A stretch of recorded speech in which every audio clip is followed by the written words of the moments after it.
Hello student, आज की इस वीडियो में हम सी लैंग्वेज का कुछ बेसिक डेफिनेशन देखने वाले हैं। जैसे कि सी लैंग्वेज क्या आता है, व्हाट इज सी लैंग्वेज, और हमें सी लैंग्वेज क्यों सीखना चाहिए, व्हाई लर्न सी लैंग्वेज, और स्ट्रक्चर ऑफ सी लैंग्वेज, और कमेंट क्या होता है, और types of comment, variable. Variable यह एक बहुत ही इंपॉर्टेंट टॉपिक है इस वीडियो में और किसी भी प्रोग्राम के लिए। और types of variable, data type और टाइप्स ऑफ डेटा टाइप। सबसे पहले हम देखने वाले हैं what is C language. C language is a very popular programming language. यह बहुत ही पॉपुलर प्रोग्रामिंग लैंग्वेज है। It is a mother of all language. इसे हम मदर ऑफ ऑल लैंग्वेज भी बोलते हैं। अगर हम सी लैंग्वेज सीख लेंगे तो कोई भी प्रोग्राम हमें सीखने में प्रॉब्लम नहीं आएगा। किसी भी प्रोग्रामर के लिए पहले सी लैंग्वेज ही सीखना जरूरी होता है। It is created by Dennis Ritchie. C language को कौन बनाया गया था या डेवलप किया था? डेनियस रिची ने। कौन बनाया था? डेनियस रिची ने सी लैंग्वेज को डेवलप किया था। कौन सा लैब में? एक बेल नाम का एक लैब था, उसी में डेवलप किया गया था सी लैंग्वेज को। और सी लैंग्वेज को कब डेवलप किया था? 1972 में। सी लैंग्वेज को कब डेवलप किया था? 1972 में। It was mainly develop as system programming language to write the Unix operating system. इसे मैनली डेवलप किया गया था सिस्टम प्रोग्रामिंग के लिए, जैसे कि यूनिक्स ऑपरेटिंग सिस्टम के लिए इसे मैनली डेवलप किया गया था। C is widely used for developing operating system such as Unix, Linux और विंडो के लिए इसे हम डेवलप किया गया था।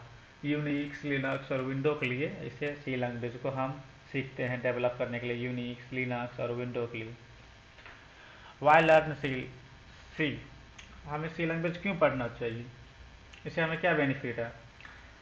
It is the other most popular programming language in the world. ये वर्ल्ड में बहुत ही पॉपुलर प्रोग्रामिंग लैंग्वेज है। ये पूरा वर्ल्ड में बहुत ही पॉपुलर प्रोग्रामिंग लैंग्वेज है। कोई भी प्रोग्रामर पहले सी लैंग्वेज को ही पढ़ता है तो अच्छा रहता है। Like syntax of Java, PHP, JavaScript and many other, यहाँ पे सॉरी अदर होगा, OTS यार। Other language are mainly based on the C language. C language पे ही बेस्ड है other programming language. Java, PHP C language पे ही base है। C is very fast compare to other programming language. ये बहुत ही फास्ट होता है compare to other programming language से। ये बहुत ही फास्ट इसका कंपाइलर काम करता है, वर्क करता है। इफ़ यू नो, अगर आप जान जाएंगे सी लैंग्वेज क्या है तो कोई भी प्रॉब्लम नहीं आएगा। अदर प्रोग्रामिंग लैंग्वेज सीखने में कोई भी प्रॉब्लम नहीं आएगा। If you know C, you will have no problem learning other popular programming language such as Java, Python, C++, और C Sharp, etc. as the syntax is similar। अगर हम सी language जान जाएंगे कोई भी प्रोग्रामिंग करने में हमें प्रॉब्लम नहीं आएगी, क्योंकि सब सी लैंग्वेज पे ही बेस्ड होता है। इसलिए इसे हम मदर ऑफ ऑल लैंग्वेज भी बोलते हैं। अब प्रोग्रामिंग का स्ट्रक्चर देखने वाले हैं, सी लैंग्वेज का स्ट्रक्चर। कोई भी प्रोग्राम में क्या सब रहता है? सबसे पहले तो हेडर फाइल रहता है सी लैंग्वेज के प्रोग्राम में। हेडर फाइल उसे हम क्या बोलते हैं? Has include stdio.h। एक किसी भी भाइवा में कभी कभी एग्जाम में पूछ लिया जाता है कि stdio का फुल फॉर्म क्या होता है। stdio का फुल फॉर्म होता है standard input output header file. क्या होता है? Standard input output. इसे हम क्या बोलते हैं? हेडर बोलते हैं। इसे हम हेडर बोलते हैं। और इंट मेन फंक्शन या वॉइड मेन फंक्शन से हम प्रोग्राम को लिखते हैं। इंट मेन फंक्शन या वॉइड मेन फंक्शन, इसे हम मेन फंक्शन बोलते हैं। करली ब्रेसेस ओपन और करली ब्रेसेस ओपन और करली ब्रेसेस के अंदर ही हम जितना भी प्रोग्राम बनाएंगे सी लैंग्वेज का, उसे हम क्या बोलते हैं? स्टेटमेंट करते हैं। जो भी जितना भी हम करली ब्रेसेस के अंदर लिखते हैं उसे हम स्टेटमेंट करते हैं। तो नेक्स्ट आप देखने वाले कमेंट। कमेंट क्या होता है? Comment can be use to explain code and to make it more readable. हम कमेंट यूज करके अपने प्रोग्राम को मोर रीडेबल बना सकते हैं, प्रोग्रामों को समझा सकते हैं हम कि प्रोग्राम में हम क्या लिखे हैं कमेंट यूज करके। कमेंट कितने टाइप्स का होता है? टू टाइप्स का होता है। Two types of comment. First is single line comments. Single line comments start with to forward slash. किसी भी प्रोग्राम को हम टू फॉरवर्ड स्लैश से कमेंट करके हम प्रोग्राम को समझा सकते हैं क्या कि हम प्रोग्राम में क्या लिखे हैं। Any text between and the end of lines is ignore by the compiler, not will be exact. अगर इसके अंदर मेरा जो भी इस लाइन में जितना भी मेरा प्रोग्राम होगा वह मेरा कंपाइलर इग्नोर कर देगा। विल बी नॉट एग्जीक्यूट, उसे एग्जीक्यूट नहीं करेगा। जैसे कि इस प्रोग्राम में हम देख रहे हैं हेडर फाइल लिखे और मेन फंक्शन लिखे और कर्ली ब्रेस के अंदर हम सिंगल लाइन कमेंट लगाते हैं। है तो forward slash to forward slash, पर इसे हम बोलते हैं सिंगल लाइन कमेंट। इसे क्या बोलते हैं हम? Single line comment. इसे मेरा हेलो वर्ल्ड नहीं प्रिंट करेगा, सिर्फ J2 कोडिंग कलर प्रिंट करेगा, जो कि ये मेरा है सिंगल लाइन कमेंट। ये क्या है? मेरा सिंगल लाइन कमेंट। इसे कंपाइलर नहीं पड़ेगा, पर मेरा प्रोग्राम सक्सेसफुली रन आएगा होगा, कोई भी एरर नहीं आएगा। और multi line comment, multi line comment क्या होता है? Multi line comment start with back slash और एस्टेरिस्क। स्टार को हम प्रोग्रामिंग में क्या बोलते हैं? एस्टेरिस्क। और and asterisk. Multi line comment हम पहले लिखेंगे बैक स्लैश और एस्टेरिस्क स्टार्ट करेंगे, और इसके अंदर जितना भी मेरा जो भी हम लिखना चाहेंगे उसके बाद हम फिर एस्टेरिस्क, उसके बाद बैक स्लैश, एस्टेरिस्क, उसके बाद में बैक स्लैश। इसके अंदर मेरा जितना भी कुछ लिखेंगे प्रोग्राम को समझाने के लिए, प्रोग्रामर को समझाने के लिए, वो मेरा कंपाइलर नहीं पड़ेगा, उसे इग्नोर कर देगा। जैसे कि इस प्रोग्राम में हमें समझाया गया है, पहले हम बैक स्लैश लिखे, उसके बाद एस्टेरिस्क। स्टार को हम प्रोग्रामिंग में एस्टेरिस्क बोलते हैं। Hello student, welcome to Z column. मेरा ये कंपाइलर नहीं पड़ेगा, ये नहीं पड़ेगा, और इसे हमें प्रिंट कर देगा। सक्सेसफुली रन होकर इसे हमें प्रिंट दे देगा, आउटपुट दे देगा हमें। हेलो वर्ल्ड सिर्फ आउटपुट दे देगा। इसे जितना भी हम कुछ लिखे हैं ये मेरा कंपाइलर नहीं पढ़ेगा, इसे इग्नोर कर देगा। तो चले इसे को हम एक बार C++ कंपाइलर में करके देखते हैं कि इग्नोर करता है या नहीं करता है। हम पहले से भी एक प्रोग्राम लिख के रखें ताकि शॉर्ट वीडियो बने, ज़्यादा टाइम वेस्ट ना हो। तो हम हेडर फाइल लिखे, उसके बाद इंट मेन फंक्शन या वॉइड मेन फंक्शन के अंदर वॉइड भी हम लिख सकते हैं। और प्रिंट एफ में हम क्या लिखे? बैक स्लैश लगा दें। यह सिंगल लाइन कमेंट है, मेरा सिंगल लाइन कमेंट, यह मेरा सिंगल लाइन कमेंट है।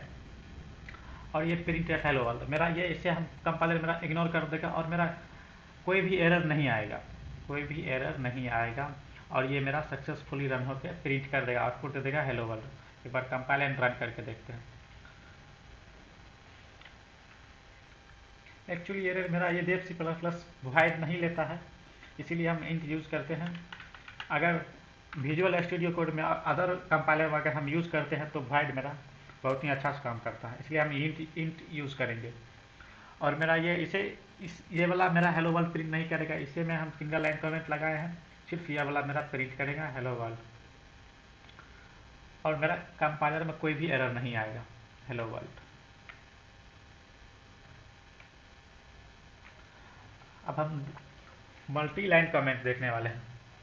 सबसे पहले हम हेडर फाइल लिखे, इसे हम हेडर फाइल बोलते हैं उसे, और इसे हम मेन फंक्शन बोलते हैं।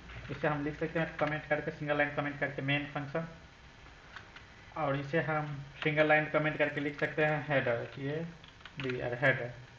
और ये मेरा है मल्टी लाइन कमेंट। क्या है? Multi line comment. इसके अंदर हम जितना भी कुछ लिखेंगे वो मेरा कंपाइलर इग्नोर कर देगा, उसे नहीं पड़ेगा, सिर्फ मेरा प्रिंट क्या करेगा? Hello world. वो भी कोई भी एरर नहीं आएगा, सक्सेसफुली प्रिंट करेगा हेलो वर्ल्ड। एंड कंपाइल करते हैं फिर से, तो हेलो वर्ल्ड मेरा सक्सेसफुली प्रिंट हो गया, कोई भी एरर नहीं आया। इसके अंदर जितना भी लिखे हैं प्रोग्राम के अंदर, इसे कंपाइलर इग्नोर कर दिया। हम नेक्स्ट टॉपिक्स देखने वाले हैं, जो कि है मेरा वेरिएबल। यह बहुत ही इंपॉर्टेंट टॉपिक है। इतना भी अगर एक 1 मार्क्स का आएगा क्वेश्चन वेरिएबल, तो हम इतना भी लिख, मेमोरी लोकेशन के नाम के लिए हम यूज करते हैं variable. Variable are containers for storing data values like numbers and character. Variable या एक कंटेनर्स है जिसमें हम डेटा वैल्यू स्टोर करते हैं, जैसे नंबर टाइप्स का वैल्यू स्टोर करते हैं, उसमें कैरेक्टर टाइप्स का वैल्यू हम स्टोर करते हैं वेरिएबल में। In C there are different types of variable.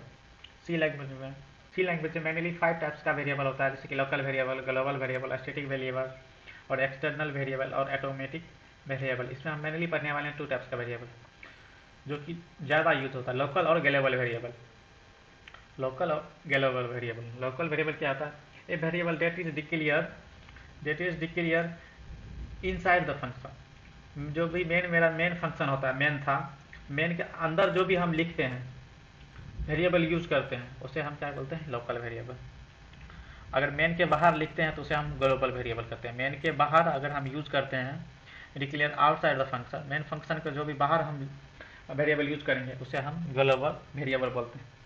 इससे भी हम जब सी प्लस प्लस कंपाइलर में देखते हैं, ये प्रोग्राम हम पहले से लिखे हैं ताकि ज़्यादा लॉन्ग वीडियो ना बने। हम पहले यूज़ किए हैं ग्लोबल वेरिएबल। ये मेन फंक्शन के बाहर ये मेरा क्या है, ग्लोबल वेरिएबल।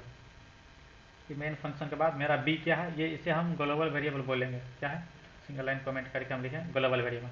और ये मेन फंक्शन के अंदर जितना भी हम वेरिएबल यूज़ करेंगे 2 4 सब मेरा क्या होगा, लोकल वेरिएबल होगा। अगर हमें ग्लोबल वेरिएबल का प्रिंट करना हो तो यहाँ पे हम प्रिंट कर दिया। अगर लोकल वेरिएबल को प्रिंट करके देखते हैं, ये मेरा ग्लोबल वेरिएबल 90 प्रिंट हो गया। 90 मेरा क्या है, ग्लोबल वेरिएबल है। अगर यहाँ पे हम ये दे दूँ और यहाँ पे लिख देंगे हम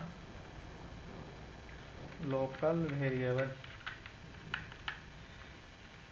लोकल वेरिएबल, अब मेरा क्या होगा, ये 89 प्रिंट होगा। लोकल वेरिएबल मेरा प्रिंट होगा। सक्सेसफुली मेरा लोकल वेरिएबल 89 प्रिंट हो गया। हम नेक्स्ट टॉपिक्स देखने वाले हैं जो कि मेरा है data types. Data types, data नहीं, data types. Data types is a type of data is used in the program. In the word we can say that it is used to declare a variable. Mainly data type को हम variable declare करने के लिए data type को use करते हैं। जो भी अभी वेरिएबल पढ़े हैं उसी को डिक्लेयर करने के लिए हम डेटा टाइप को यूज करते हैं। Data types means which type of variable are store in program. हम कौन सा टाइप का वेरिएबल स्टोर करने वाले हैं, जैसे कि इंटीजर टाइप्स का, फ्लोट टाइप्स का, करेक्टर टाइप्स का, कौन सा वेरिएबल हम स्टोर करने वाले हैं प्रोग्राम, कंप्यूटर प्रोग्राम में, उसे ही हम डेटा टाइप्स बोलते हैं। जिससे कि अभी एक एग्जांपल हम देखने वाले हैं, डेटा टाइप्स का एग्जांपल कुछ देखने वाले हैं। ये मेरा इंटीजर टाइप का डेटा टाइप्स है। क्या है, इंटीजर। इसे हम फ्लोट भी करके फ्लोट भी लिख सकते हैं, FLOAT। फ्लोट में क्या होता है, 8.9।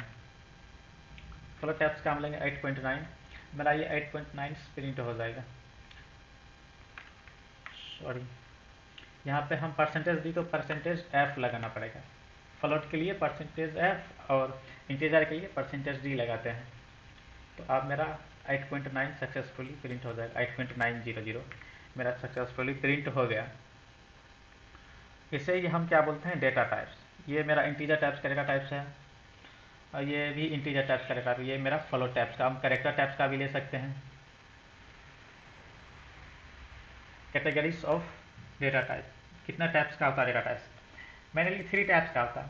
फर्स्ट इज प्राइमरी या प्रिमिटिव, इसे ही प्राइमरी या प्रिमिटिव बोलते हैं डेटा टाइप्स, और ड्राइव डेटा टाइप्स और user defined data types.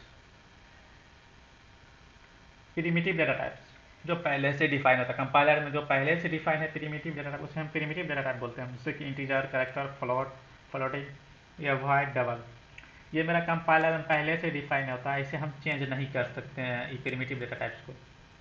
Drive data types, primitive से जो ड्राइव होकर आया है उसे ही हम ड्राइव डेटा टाइप्स कहते हैं। मैनली ड्राइव डेटा टाइप्स का होता है जो भी हम यूज करते हैं प्रोग्राम, फंक्शन, एरे, पॉइंटर और रेफरेंस। देखिए आगे हम इस वीडियो में पढ़ने वाले, इस वीडियो में नहीं, नेक्स्ट वीडियो में हम पढ़ेंगे फंक्शन, एरे और pointer, reference. User defined data types, storage, class, structure, union, enum और टाइप डिफ, ये सब मेरा यूजर डिफाइंड डेटा टाइप्स है। आई होप दिस वीडियो आप लोगों को अच्छा लगा होगा। ये वीडियो तो प्लीज़, ये वीडियो आप लोगों को अच्छा लगा हो तो प्लीज़ मेरा चैनल को लाइक, सब्सक्राइब एंड शेयर जरूर करें। Thanks for watching this video.